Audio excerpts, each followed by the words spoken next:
shared my progress with you guys. I've got amazing results. This program is, I cannot speak highly enough about this program. This one right here. So Shift Shop, that is the creator and trainer Chris Downing. It is an insane, amazing workout. Okay, so I know many of you started it yesterday. I'm not talking to you, Alexa. I know many of you started it yesterday. I know I have a boot camp where I have over 100 women. That's the biggest boot camp I've ever had. Have over 100, I think 111 to be exact, in my boot camp, and everybody in there started Shift Shop yesterday. So I'm super excited because now everyone gets to experience what I experienced in the test group and gets to get results like I've gotten those results. You guys, I've had people message me, people that aren't in my boot camps, just random people who are doing the program who've told me they've lost 10 pounds in the first week, 7 pounds in the first week. When I say this program is life-changing, it is life-changing. Of course, if you put in the work, if you make it life-changing. The program by itself is not going to do anything. You have to put in the effort and the work. So anyways, I have some tips for you guys because I've getting a lot of messages from people, just all kinds of people who are doing it, asking me questions because you guys know that I've been in the test group. So my tip, one of my tips is that, so week 1, your workouts are only 25 minutes. And yes, that is enough. That's one of the most frequent question I've gotten actually is people asking me, did I do anything extra? No, you guys, I only did Shift Shop. I only did the Shift Shop workouts. I followed the workout calendar to the T. I followed the meal plan to the T in the first round. Not every round, but I'll get in the meal plan here in a second. The first week is 25 minutes. That should be enough. After the 25 minutes, you should be exhausted. You should leave it all on the floor. So get it in your mind that it's only 25 minutes. You're gonna go full out for those 25 minutes. So that at the end of the 25 minutes, you're not like, was that it? No, if you go full out, if you go as hard as you can, if you give it your all, if you try to modify less, try to go all out before you modify, you will be exhausted at the end of the 25 minutes. So I actually wrote down a few moves just to give you an examples of how you can go more full out and make sure that you're getting the most out of these workouts. Of course, follow Chris's cues. He gives awesome cues during the workout. So make sure you listen to him and follow him whenever he gives a cue. Make sure you check your form and correct yourself. But one of them, just for example, are the ski jumps. So here are your markers, right? The first week you only use 2 of the markers. So the ski jumps look like this, where you do ski jumps from marker to marker. So in this move, it's all about getting your knees high. You should feel your core crunch whenever you're doing the ski jumps. This is for me a move that I focus on my knees getting to my chest versus speed. Speed can come later, but like I said, if you're truly making sure your knee is coming all the way up to your chest and you can feel your core crunching, that is going full out. That is intensifying the move. If you have to modify, samesies. You can still bring your knee up to your chest so that you can feel your core work. If you guys see my progress pictures, you notice that my core has toned up a lot, which is awesome, and leaned down a lot. And that's because there's so much core workout in these workouts without you even knowing that you're doing core work. So for example, that's one of them. This is actually working your core, not only your core, your calves, your legs, but also your core. So make sure that you truly focus on getting your knees to your chest. See, I'm already winded. I'm already winded doing that one. The other one that I was gonna show you is kind of similar to that one, but it's high knee runs. So the same thing with high knee runs, you would focus on getting your knees to your chest. For me, it's not necessarily speed, it's how high can I get these knees so that my abs, so that I'm contracting my abs, so that I'm crunching my abs. If you're modifying, same, right? Your focus is still getting your knees to your chest and back. Whew. Another one I was gonna show you are lateral slides. And in the first week, each move is a minute. So you have a minute to get the form down, you have a minute to go deep, you have a minute to go faster. If you feel like the minute went by and you still didn't get the form, or you still didn't quite master it, rewind it and do it again until you get the right form so that whenever you do this workout again on Wednesday, you can go more full out. But the lateral slides look like this, where you touch the ground. So make sure you touch the ground. Get your butt to the ground so you're squatting. This is what the lateral slide looks like. Again, yes, you want to be fast, but also make sure you're getting the most of the workout. Make sure your hand touches the ground, because if your hand is touching the ground, that means you are in a deep squat. It means you're working your booty, you're working your legs. A lot of you have complimented my legs in this workout, and that's because there's a lot of leg workout and booty workout. It's a lot of core workouts, a lot of leg workouts without really you knowing you're doing leg workout, but this is what you would do, is just make sure you touch the floor, right? When you're doing the lateral slides. So, yes, the 25 minutes should be enough. If you're going full out, if you're giving it your all, if you're leaving it all on the floor, just know, okay, this is only 25 minutes, so I'm gonna go full out, because when 25 minutes gets here, it's gonna be over, and I should be drenched in sweat, or you should be winded, and you should feel like, man, I left it all on the floor, right? There's no time to half-ass. It's only 25 minutes.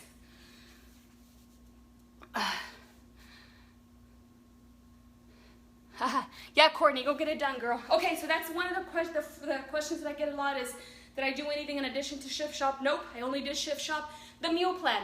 A lot of you guys are asking me if I follow the meal plan to the T. The first round, the first 25 days, I did. I stuck to it to the T. I didn't derail from it because I felt super honored to be in the exclusive test group, so I wanted to make Beachbody proud. They have chosen me to be in there. Round 2, I would say I followed the meal plan maybe 90% of the time.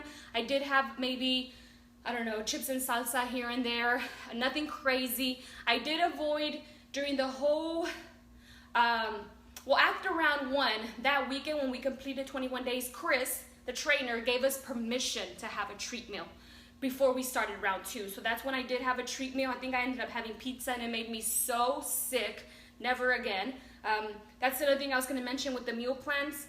I avoid dairy, I avoid grains, and I avoid gluten. For me, and this is just for me, everyone is different, every body is different. For me, grains and dairy make me bloated and gassy. So about 2 years ago, I took grains and dairy out of my diet for 30 days. When I tried to reintroduce dairy and grains, my body said no. Actually, for those 30 days, I felt what it was like to feel like I'm supposed to feel. So less bloated, less tired, less puffy, less gassy, because there would just be times where I would literally wake up, be this bloated and super gassy. I'm like, I haven't even eaten yet. But that's because of the grains and the dairy. And I only know that because I took them out of my diet for 30 days. And when I tried, and when I saw what my body did during those 30 days, and when I tried to reintroduce them again, I saw what my body did having dairy and grains again. So I don't do dairy, I don't do grains. Anywhere in the meal plan that gives dairy and grains, I substituted for another container. So for example, if the meal plan said black beans, I didn't do black beans, I would do sweet potato. Or if the meal plan said cheese, I didn't do cheese, I would do avocado. So I would switch it out for the same food container, just something different that I could eat. So no, I don't do grains, I don't do dairy, and I don't do gluten. And gluten is just not good for anybody. And when I do have gluten, my body reacts really, really not good. I get sick, I get diarrhea, I get bloated, it's just not a good situation. So yeah, that's how I did the meal plans. Round 1, followed it to the T. Chris gave us a treat meal between round 1 and round 2.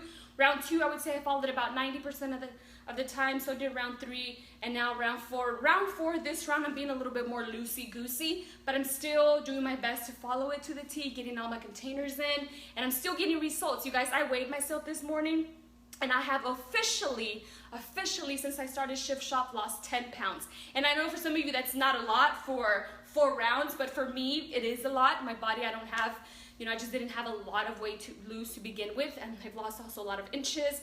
But the most important is I'm so much stronger, I'm so much more toned, I'm so much healthier and happier, and I just love this program. So anyways, that is what I wanted to share with you guys today. Everybody who is starting Shift Shop, those are my tips for you. It's 25 minutes this week, like Chris says. Focus on just getting the moves down, and every time you repeat it, oh, that's another thing. So yesterday you guys should have done speed 25. Wednesday, you'll do speed 25 again, and Friday, you will do speed 25 again. You do the same workout 3 days a week. The same thing with the strength training.